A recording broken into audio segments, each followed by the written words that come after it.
So tonight we'll look at God of mystery.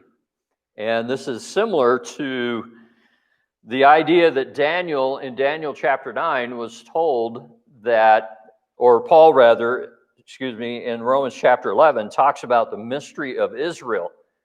And Paul later writes about the mystery of godliness relating to the coming of Jesus Christ and how he as God-man appeared. Well, the notion of a mystery is that which is a secret which only God knows. And then he, in turn, divulges the content of that mystery to those that he chooses. So essentially, you could equate the term mystery with secret.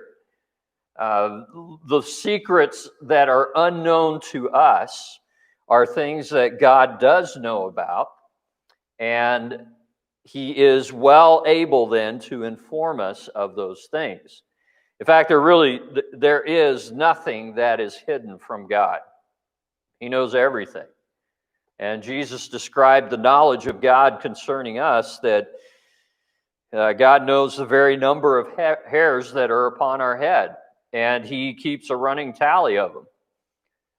Somebody, I think, was running out of things to do, and so they sat down one time and tried to figure out how many hairs that you lose every day. And it's a pretty astonishing number. It's more than one, but it's upwards around hundreds of hairs a day that you are losing. But God keeps track of all those things. And I'm thankful that he does, so that I don't. You know how much sleep I'd lose over that one. All right, so I hope by now you found the book of Daniel, so let's pray. And tonight we'll look at how God reveals secret, and in doing so, specifically reveals it. So here in Daniel, we're going to be working our way down to chapter 2. And Daniel chapter 2 has to do with one of the first dreams that Nebuchadnezzar had. And so this will be the first occurrence of an element of prophecy that we find in the book of Daniel, in which Daniel plays an active part in the solution of it. So let's go back here in Daniel to Daniel chapter 1. And beginning in chapter 1, let's find out some facts about Daniel. This individual of whom, or from whom we get the name for the book of Daniel, he wrote this. It's not as liberal scholars would say, a compilation of various writers that after the fact have written about these things, and so therefore they have prophetic knowledge. But rather, this is a book that was written by Daniel, and it was written during the time frame in which he is in the Babylonian captivity. So Daniel chapter 1, verse 1, it says, "In the 3rd year of the reign of Jehoiakim, king of Judah, Nebuchadnezzar, king of Babylon, came to Jerusalem and besieged it. And when he did," verse 3, "the king instructed Ashpenaz, the master of the eunuchs, to bring some of the children of Israel and some of the king's descendants and some of the nobles, young men in whom there was no blemish, but good-looking, gifted in all wisdom, possessing knowledge, and quick to understand, who had ability to serve in the king's palace, and whom they might teach the language and literature of the Chaldeans." Verse 6, "Now from among these of the sons of Judah were Daniel, Hananiah, Mishael, and Azariah." So these 4 young men are listed as being of the tribe of Judah, which means that they most likely are a descendant of one of the kings of Israel, of the king of Judah. And this would be in fulfillment of the fact that God had told and had warned the kings of Israel. In fact, he told Hezekiah, God did. Remember when Hezekiah was sick, and then God healed him, and then the Babylonians came and brought gifts to him and celebrated his recovery. And Hezekiah, in turn, took him throughout his palace and showed him all the wealth that he had. Showed him the treasury that since David had been built up within the palace. And then, kind of was in a sense bragging over these things. And God came back to Hezekiah and told him, because you have done this, the Babylonians are going to carry away all that's in your household. And they are going to carry away some of your descendants. Well, here we find this is exactly what happens. So actually, as far as a first case note of prophecy within Daniel that is fulfilled, it's right here. Daniel and Meshach and Azariah and Hananiah, these four young men are fulfilling, or are a fulfillment of what God said would happen with those that were a descendant of the kings of Judah. So Daniel arrives in Babylon with the first deportation. And it is significant that in this deportation, we find that Jeremiah describes there were quite a number of people that were taken to Babylon.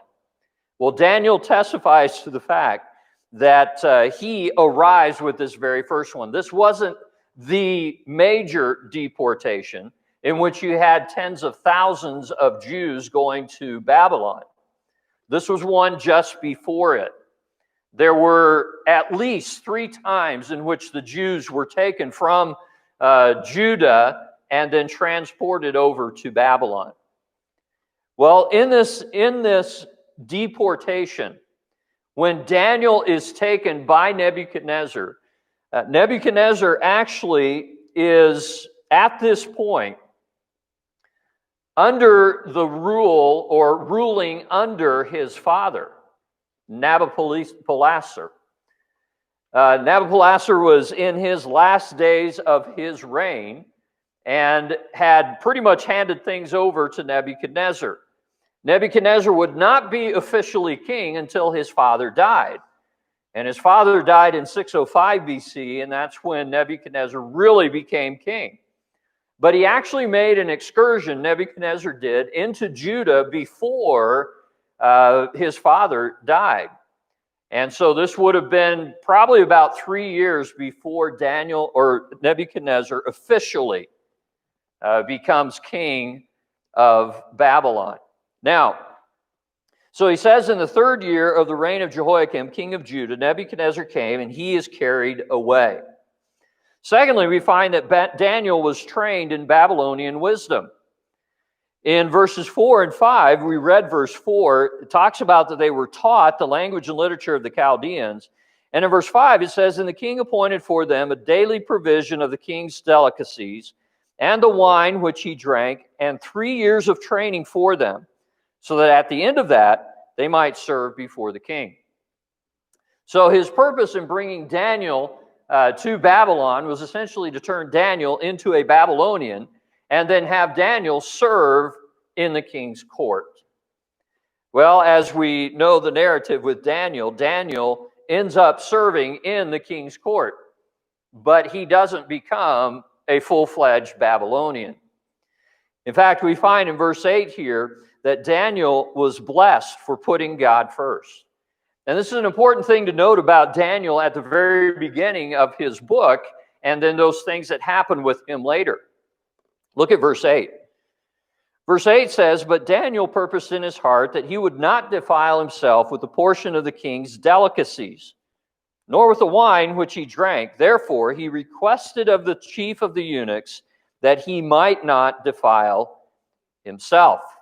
And then verse 15. In between what's happened here is Daniel makes a request to the eunuch that was in charge of the welfare of Daniel and his friends, and asks if he might go on a diet of vegetables, which he ends up doing on a test period. And verse 15 says, at the end of 10 days, their features appeared better and fatter in flesh than all the young men who ate the portion of the king's delicacies. Thus the steward took away the portion of the delicacies and the wine which they were to drink, and gave them vegetables. As for these 4 young men, now notice, here's what happens. Daniel determines that he's going to put God first. He's not going to do anything that would harm bring reproach upon his identity as one who belongs to Jehovah. And even though this went contrary to the, so to speak, the popular notion or the cultural setting of the day, Daniel was still willing to put God first. And I find it interesting here that as a young man, he's probably in his mid to late teens at this time. That when Daniel made this decision to put God first, regardless of what the consequences were, we find that he learned God blesses that. And God just doesn't throw a pittance of blessing towards him for it, but God greatly blessed him for it. So verse 17, we find how God blesses Daniel and his friends. And by the way, the decision that Daniel made had an impact upon his friends as well. So as for these 4 young men, God gave them knowledge, skill in all literature and wisdom, and Daniel had understanding in all visions and dreams. And at the end of the day, or days, when the king had said that they should be brought in, so this is 3 years later, the chief of the eunuchs brought them in before Nebuchadnezzar. Then the king interviewed them, and among them all, none was found like Daniel, Hananiah, Mishael, and Azariah. Therefore they served before the king. And in all matters of wisdom and understanding about which the king examined them, he found them 10 times better than all the magicians and astrologers who were in all his realm. So Daniel here then is mentioned as being extremely blessed of God because of that decision. I'm going to put God first, and God blessed him. And you see, this decision became foundational for later on in Daniel's life, as well as in the lives of Shadrach, Meshach, and Abednego in the story of the fiery furnace. Or his friends were going to be challenged, are we going to put God first in spite of consequences? They went ahead and put God first, and God blessed them. So I think if we can learn from Daniel here, just at this very beginning, here was a young man, puts God first, and he finds God blesses that decision. That if we would learn from him and make the decision and make that choice to put God first, we'll see God blessing as he did with Daniel. God will do that because he has said, those that put me first, I will bless. So then Daniel, in this last part of chapter 21, or chapter 1 and verse 21, we find that Daniel was in Babylon the whole 70 years of captivity. He was in Babylon the whole 70 years of captivity. It says, thus Daniel continued until the first year of King Cyrus. Now, what does that mean? Well, that means probably that Daniel continued in the service of a king until the first year of King Cyrus. This would be around the time of the Daniel and the lion's den story. And so what is significant of this is that if Daniel continues until the time of Cyrus the king, that is where we find Daniel chapter 9, Daniel being aware that 70 years is almost up. That 70 years has either been accomplished, it's done, and now God is getting ready to move his people back to Jerusalem. And with that understanding, then it's possible that what this mentions as well is that Daniel then did go back with some of the remnant to Jerusalem. Now, the Bible doesn't tell us that. It doesn't say that Daniel was listed among those that went back, so most likely he didn't. But he did survive and lived through the captivity into the time of seeing the children of Israel go back to the promised land that God had given to them. So these are some facts about Daniel that help us understand some of the narrative and the things that are going on in Daniel, in the book of Daniel. Okay, chapter 2.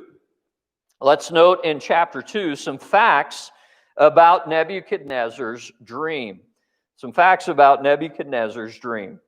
All right, in verse 2, Daniel writes, now in the second year of Nebuchadnezzar's reign, Nebuchadnezzar had dreams, and his spirit was so troubled that his sleep left him.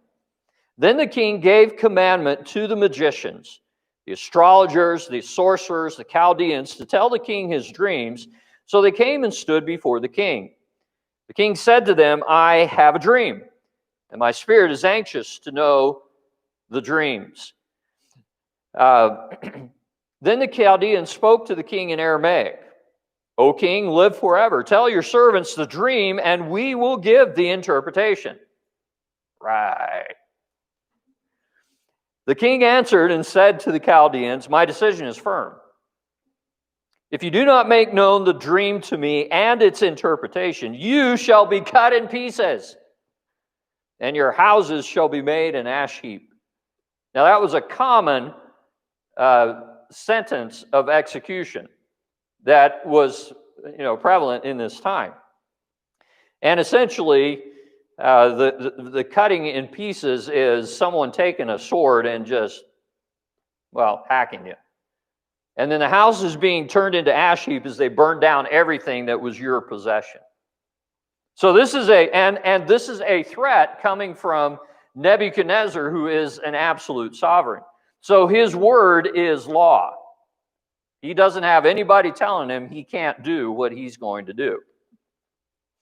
So verse 6, he says, however, if you tell the dream and its interpretation, you shall receive from me gifts, rewards, and great honor. Therefore, tell me the dream and its interpretation. So we note that Nebuchadnezzar here has a desire for the telling of the dream. And most likely what's happened here is he dreamed, and then he woke up from this dream, and the next day couldn't remember what the dream was, but he knew that it was something significant. Now, has that ever happened to you? You dream a dream, and you're in the midst of the dream, and you're very much active in the dream, but then the dream is over, and you wake up from sleep, and you try to think of what the dream was, and you just have a hard time recalling it. Well, that's what happened here with Nebuchadnezzar. Now, on top of that, if he did know the dream, and this was a test for his wise men, he is very wise in telling them, you tell me what the dream is and the interpretation. Because the significance of that is whether or not it really truly is an interpretation. If they can tell him exactly what he dreamed without him telling them, that means someone greater than either of them outside of the realm of humanity has revealed this to them. So Nebuchadnezzar had a desire here for the telling of the dream, and this dream was in the second year of Nebuchadnezzar's reign. Now, this would be a problem if you think about something here. Because later on in the narrative, we're going to find out that part of this decree for the Chaldeans to tell him the dream includes Daniel and his 3 friends. And they are listed as being part of the court of the king. Okay, question. Daniel chapter 1, how long were Daniel and his friends in training before they appeared before the king? 3 years. So how could they be a part of the king's court in the second year of Nebuchadnezzar's reign if they were supposed to be under training, under probation, so to speak, for 3 years? I mean, they would still be under probation here, wouldn't they? But yet they're included as being part of the court of the king's household. So how does this happen? Well, evidently what we have here in Daniel chapter 2 is an evidence that this is written by someone who was in Babylon under the reign of Nebuchadnezzar. Because when he talks about the second year of the reign of King Nebuchadnezzar, this is accounting for his actual reign. Not that which he was doing under his father and waiting for his father to die, in which he was considered king, but now he really is the king. So this is a time frame 3 years after this deportation of Daniel and his friends from Jerusalem, and it's 2 years into the actual reign of Nebuchadnezzar. So Nebuchadnezzar has this dream. He has a desire for the telling of it. In verses 7 through 12, we note the magicians just could not do this. So let's read this.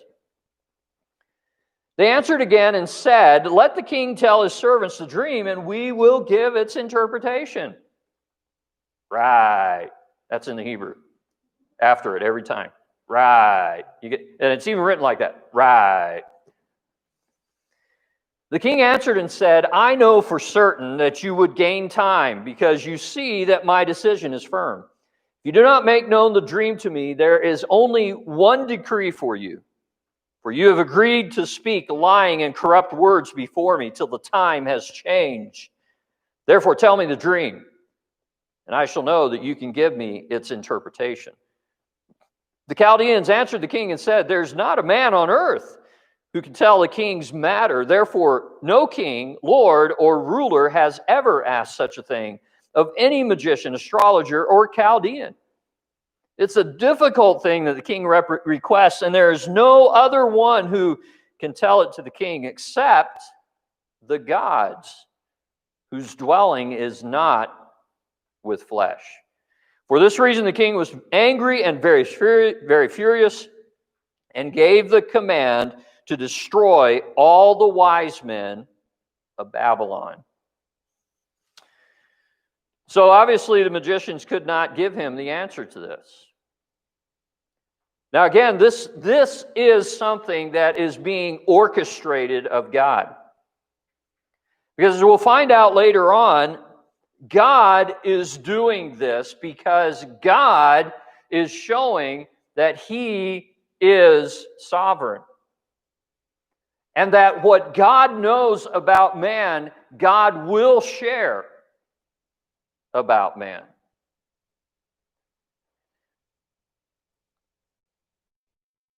But these Chaldeans, the thing that is missing in this is their relationship with the one who knows these things. And there's only 4 people in this narrative within the king's court of magicians that we find recorded who have that relationship. And that's Daniel and his 3 friends. In Daniel chapter 2 and verse 13, we find that the decree goes forth and the magician's doom is sealed. So the decree went out and they began killing the wise men, and they sought Daniel and his companions to kill them. So here we have evidence that Daniel and the 3 are part of this group of advisors. They're in the king's court. They're serving him.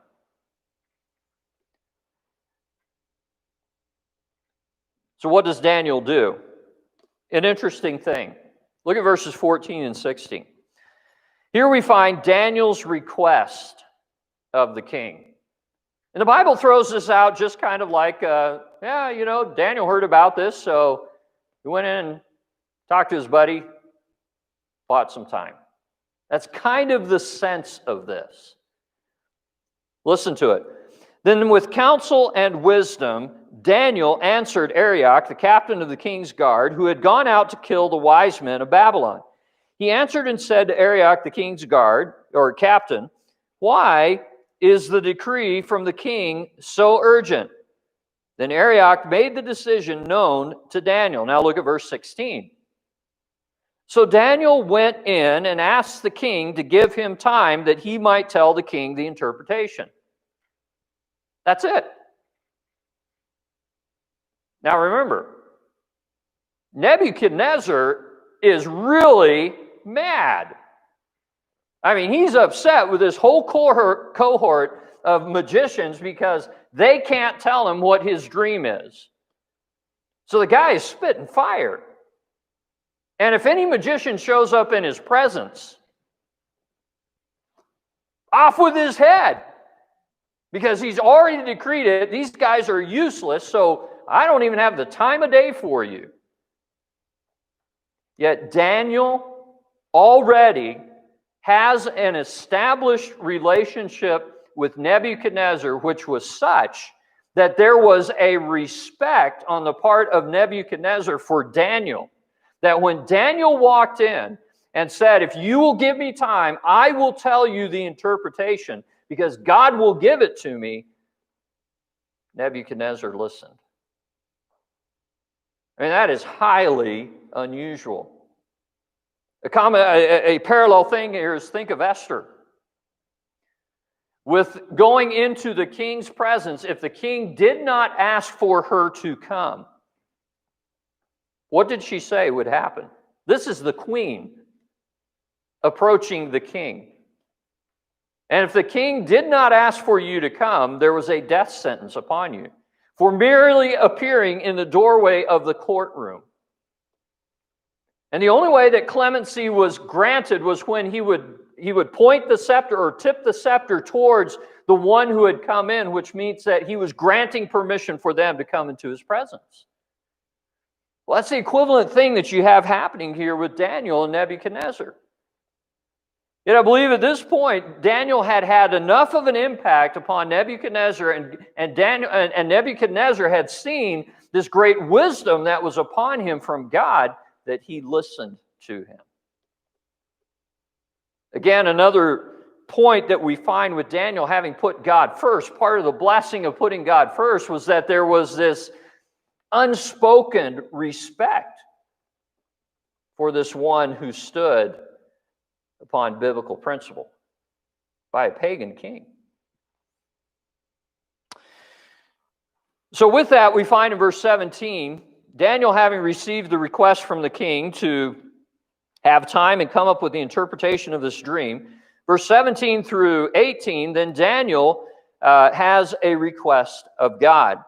So he went back, he told Hananiah, Mishael, and Azariah, his companions, verse 18, that they might seek mercies from the God of heaven concerning this secret, so that Daniel and his companions might not perish with the rest of the wise men of Babylon. So Daniel's request was, first of all, a plea for God's kindness upon his servant. And I think this is also instructive because we see Daniel demonstrating for us very early on something that later on also played into his life. In that, as he saw when he pleaded for God's kindness upon him, that God responded to it. As he was serving God, he found God again and again and again and again being kind and gracious to him. So that then when he was faced with the decision, would he pray before God or bend the praying so that it fit with the king's decree, Daniel realized that if he petitioned God, who had been so kind and gracious to him before, that God would still be kind and gracious to him even then. His plea for God's kindness upon his servant. He said to Daniel, Daniel said to his companions, pray that God may show us his mercy. Secondly, he talks about his plea for God's revelation to his servant. His plea for God's revelation to his servant, verse 18, for he says that they may seek the mercies from the God of heaven concerning this secret or this mystery. That's why you find in Daniel chapter 9, Daniel is praying and asking God, would you explain to me about the length of this captivity? Would you explain to me what's going to happen next? Because he had seen over and over again, God, in answer to his plea, give the revealing of the secret.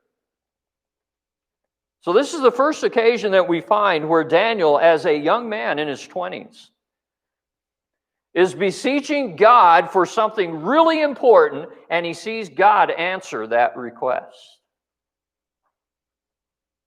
It stuck with him for the rest of his life. What he's acknowledging here is that some things are only known to God. And this is the case. This is something that is only known to God. And then thirdly, his prayer of thanksgiving for God's revelation to his servant. In verse 19 it says, then the secret was revealed to Daniel in the night vision, so Daniel blessed the God of heaven. Daniel answered and said, blessed be the name of God forever and ever, for wisdom and might are his. There are three things that he talks about in this passage that kind of reveal to us Daniel's heart before God and his understanding of who he is. The first one is that God will impart wisdom for those who request it. God will impart wisdom for those who request it. An important lesson to learn early in life, and I hope that you're learning this lesson, that when you lack wisdom, James 1:5, if you will ask God, He'll give it to you abundantly, and He will not upbraid you or chide you for asking. You see here, Daniel says in verse 23, verse 21, the middle of the verse, he says, He gives wisdom to the wise and knowledge to those who have understanding. He reveals deep and secret things. He knows what is in the darkness, and light dwells with Him. Verse 23, I thank you and praise you. You have given me wisdom and might. So Daniel acknowledges that God will impart wisdom, and he learned this early on. And hence you find him later on as an elderly man in his 80s. As he's receiving visions from God, he asked God, well, can you explain this? He had a basis for doing that because of learning this lesson early on. God will impart wisdom to those who request it.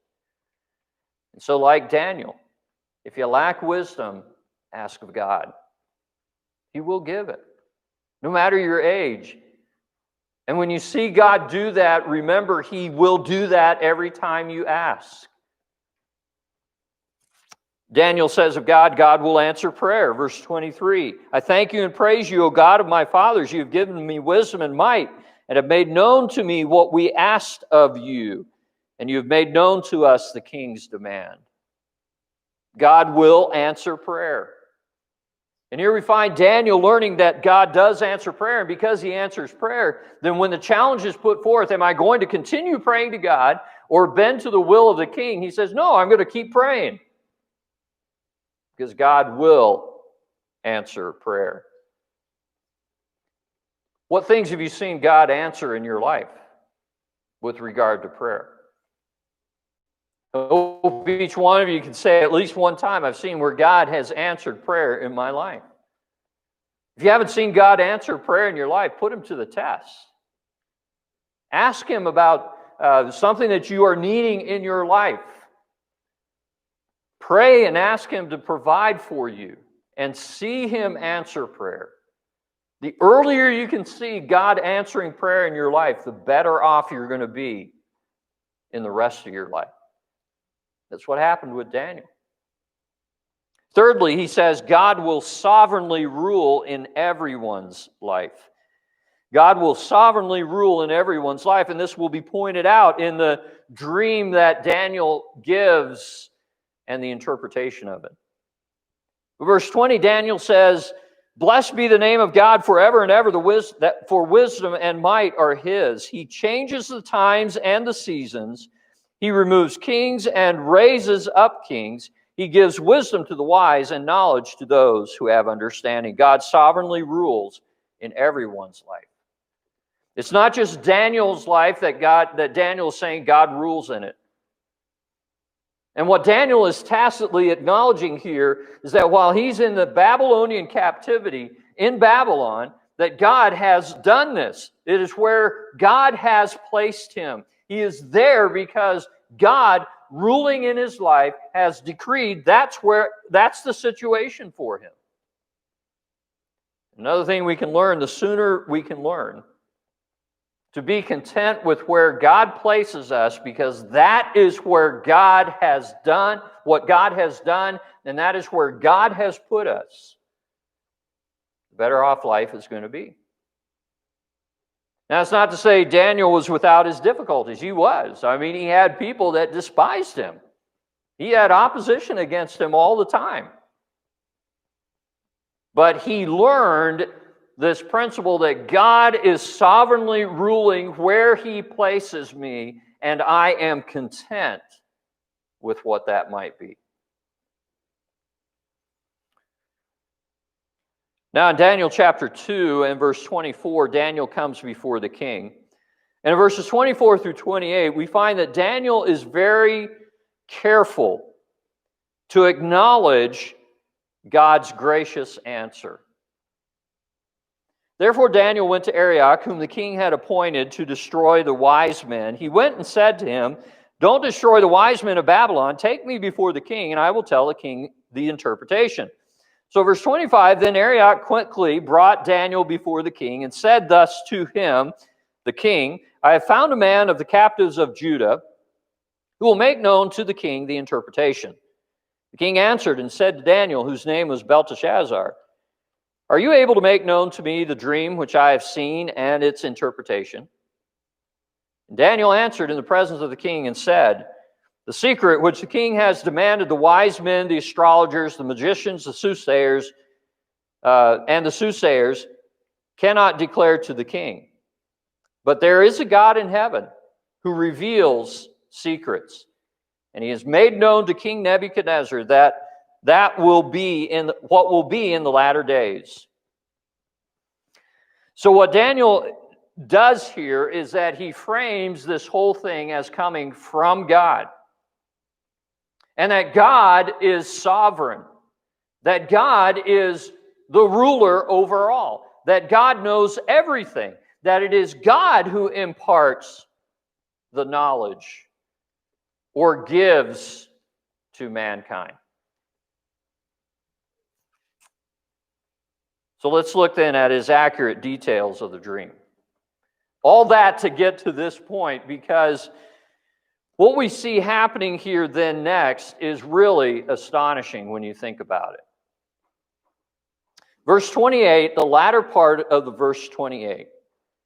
Daniel says, your dream and the visions of your head upon your head, the visions of your head upon your bed were these. As for you, O king, thoughts came to your mind while on your bed. Okay, now up to this point you could say, well, someone can make an educated guess about what the king was thinking. But Daniel here is going to describe in exact detail what the king was thinking leading up to these dreams being given to him.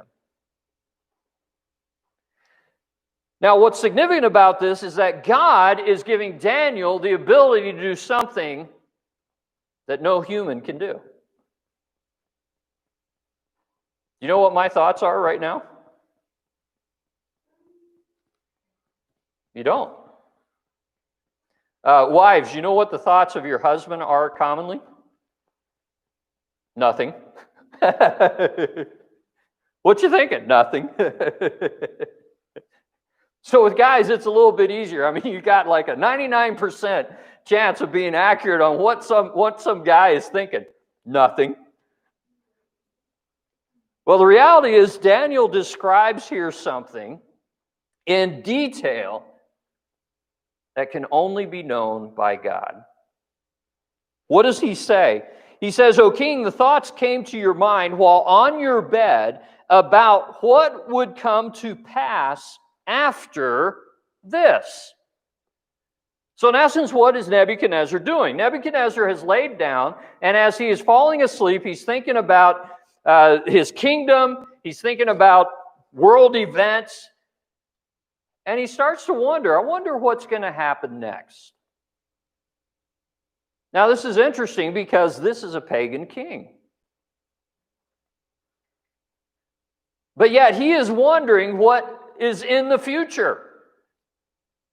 And God graciously reveals the fact that this is what he was thinking.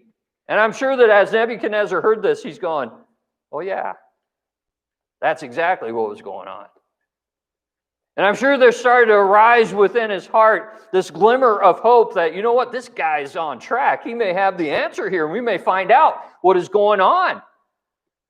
Rather than these Chaldean magicians here who are always trying to pull the wool over my eyes. I don't know if they had wool in Babylon or not. Maybe the camel hair. Trying to pull the camel. Well, in Nebuchadnezzar's case, we know there were lions. He loved lions. So maybe he said they were trying to pull the lion's wool, lion's hair over my eyes. Lion's mane. Anyway. So he says of the king, your dream and your visions of the bed, of your head upon the bed were these. As for you, O king, thoughts came to your mind while on your bed about what would come to pass after this. and he who reveals secrets has made known to you what will be.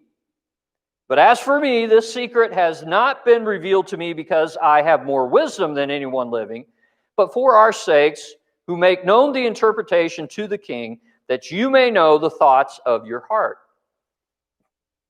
So Daniel says, this is the answer God has given to you. This dream is not something we've made up in order to preserve our life, although that would be really nice, but rather it is God's answer to the question of what was on your heart. In other words, Nebuchadnezzar is given a direct answer from God. And this answer is given to him so that God shows to Nebuchadnezzar, you are not the sovereign of everything.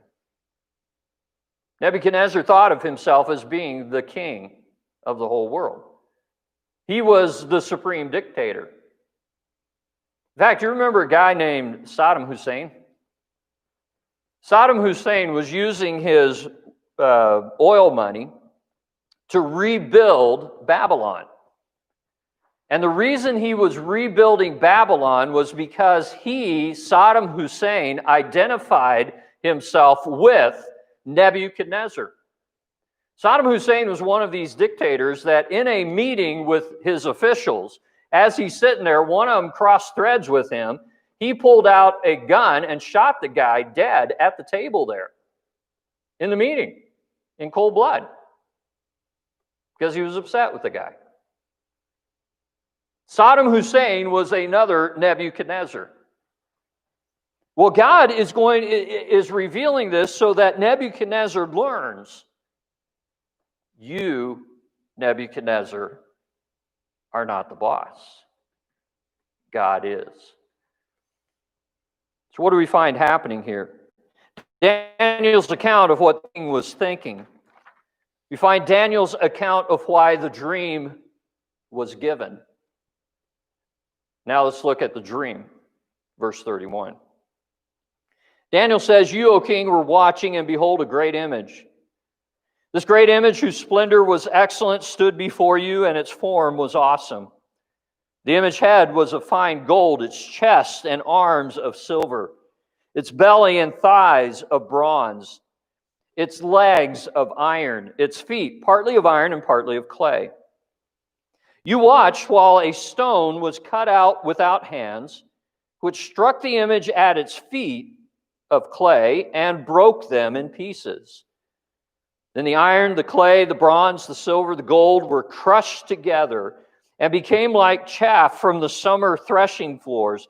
The wind carried them away so that there was no trace of them was found. And the stone that struck the image became a great mountain and filled the whole earth. This is the dream. Now I would have loved to have been there when Daniel tells Nebuchadnezzar the dream and look at the magicians as they're standing around. You know, these guys' jaw would have dropped. You know, their mouths have been hanging open like, wow, how did he know this? Because you can imagine as the king is hearing the details of this and as it's beginning to come back to his mind, he's saying, yes, that's it. You know, you're right. That's what happened. And he's encouraging Daniel on with an acknowledgement of the accuracy of the details of this dream. So Daniel describes the dream. And then in verses 37 through 45, he explains the dream. And basically, I'm going to give you a broad stroke explanation here based upon what Daniel says of this dream as to what it is. And then, Lord willing, later on we can go into a little bit more detail. So verse 36, he says this. Now we will tell the interpretation of it before the king. You, O king, are a king of kings. For the God of heaven has given you a kingdom, power, strength, and glory. And wherever the children of men dwell, or the beasts of the field and the birds of heaven, he has given them into your hand and has made you ruler over them all. You are this head of gold. Now, if Daniel stopped there and looked at the king, this proud pagan king, you know what Nebuchadnezzar was doing. Standing there like, yep, that's me, the head of gold. In fact, he was thinking that way because the next chapter, what does he do? He builds a 90-foot statue out of gold of himself for everybody to worship. So he's not catching right away the importance of this. But he does understand the significance of being this head of gold. And what Daniel is telling Nebuchadnezzar, you are this head of gold. This is your kingdom, but it's not you. You catch that? Daniel says it's not you. Listen to it again. He says, you, O king, are King of kings, for the God of heaven has given you a kingdom, power, strength, and glory. In other words, Daniel says, acknowledge the fact that what you have is because of what God has done. It's not you. Now, park this in your mind because later on in chapter, 5, we find Nebuchadnezzar talking about a judgment that God places upon him because Nebuchadnezzar said, all of this is what I've done. He hadn't learned that lesson yet, had he? But God is teaching here that what rulers there are, he puts in place. And he gives to them what they have. All right, so the head of gold is Nebuchadnezzar. It's the Babylonian Empire. Verse 39, but after you shall arise another kingdom inferior to yours. All right, this would be the kingdom that is made up of silver, the chest and the arms. And the significance of the silver arms is that there's two of them, right? You've got two arms. So this is characteristic of the next kingdom that would come up, and as we know from history, Daniel chapter 5 and verse 28, there arose another kingdom which conquered the Babylonians. It was called the Medo-Persian Empire. And the Medo-Persian Empire is that which is the next one to come along. But they would not excel to the point that Nebuchadnezzar has. Now, when Nebuchadnezzar is explaining this, he's telling Nebuchadnezzar, your kingdom's here, but it's not going to last forever. There's going to be another one that takes over, and it's going to be characterized by a division of two, or two parts. But Daniel didn't know yet what it would be.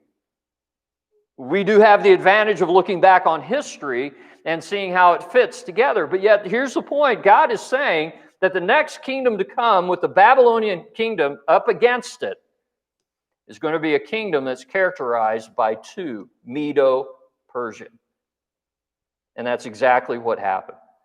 Nebuchadnezzar reigned for 40-some years. And after he died, there was a period of 25 years in which there was a succession of two kings. The second one being Belteshazzar in Daniel chapter 5. And in Daniel chapter 5, 25 years after the death of Nebuchadnezzar, the Medes and the Persians came in underneath the wall of the city of Babylon via a dried up, diverted Euphrates River, and that night overran the city and slew Belteshazzar. Just as God said would happen. Now the third one. The belly of bronze and thighs of bronze. The next kingdom that we find as a major kingdom was the Greek Empire. And with the belly and thighs of bronze, this is the Alexandrian Empire. Remember, Alexander the Great in 300 BC-ish, towards the front end of it, I believe, around 303, 305, somewhere in there, he finished his conquest. And instead of Alexander the Great, when he had conquered the last known bit of land and had amassed this empire that stretched all the way from Greece over into the Asian continent, and then all the way down into Europe, and then all the way up across the Mediterranean, Asia Minor, all that area of what was the Babylonian, Assyrian, all those empires, he conquered them. that when he came to the end of conquering, he wept because there was nothing else to conquer. The city of Alexandria, Egypt, today is named after him, for that became his pseudo-capital after having gone on this great conquest. But maybe the significance of the belly and the thighs being of bronze described the fact that, well, Alexander had a fondness for alcohol.